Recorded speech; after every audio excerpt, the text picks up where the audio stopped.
died. Alan Grayson, some of these people belong locked up. I mean, seriously. No, they're nuts. What kind of party is this? Harry Reid. Oh, we're going to get rid of her. That's right. So, while making your documentary, did you come across any evidence of any shooting in the Clinton camp? No, there's the guy that came on. I couldn't watch him. The Obama supporter claims Hillary did it too, although I don't think he had any proof. So no, we didn't see it. Do you know of any? No, don't know. All right, last question of the night. And go ahead. My name's Linda Hayes, and actually She's in the movie! She found all the shots!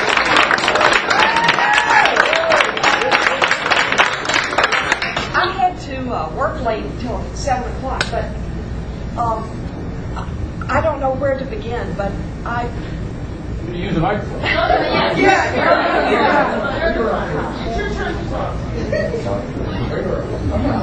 You're awesome.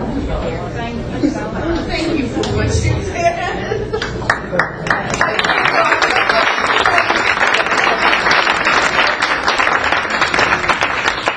Yeah, I'm not exactly sure where to begin. My stepfather who raised me was an ardent Republican in West Texas, and I can remember when I was really young that Senator Tower, John Tower, came to our house and spoke with my stepfather. I remember they were sitting there on the couch, and there was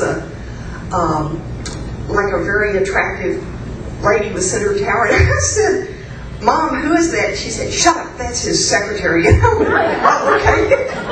But anyway, my stepfather was very big in the Republican Party, and I voted for Barry Goldwater my first election. But I guess having attended some liberal schools, I kind of went the other way, and I actually wanted to see a woman be president of the United States, and that's why I worked for Hillary Clinton. And I really like what Bettina said about, I think the reason she didn't get it is she would not sell out the country. I honestly feel that that's the truth.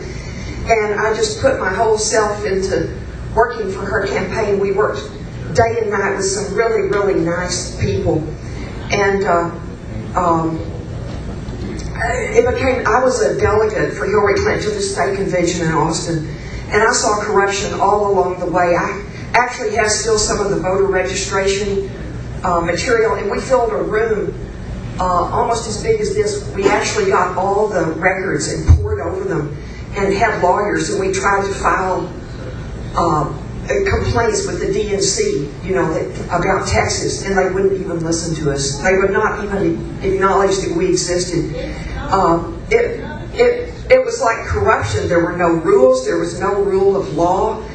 And when I went to the Texas convention, I tried to get to be a delegate to the national convention, and we were there till like 2 in the morning. And finally, the man came on and said, "Well, you have to move your cars from the parking lot." I went out to move my car, and I came back and they said, "They decided to vote when you were gone, so you didn't make it." There was just corruption, just rampant. I cannot even tell you. And so I paid my own way and went to Denver, and I got to witness a lot that was going on in Denver.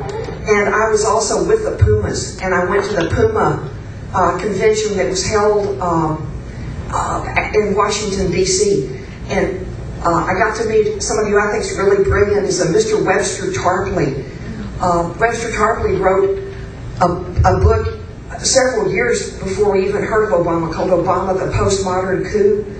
And he was with the Pumas, and there were a lot of people there. And we tried to do what we could to ensure that the rules were followed in Denver. But we had marches for Hillary, and I was there, and I had interviews like with the Wall Street Journal and all kinds of people trying to tell them the corruption that went on. And I spoke to some of the delegates, some ladies, and they were actually locked in their room and not allowed to go to the convention floor. Anybody that was for Hillary, they had thugs that came in there and locked them in their rooms and would not even let them out.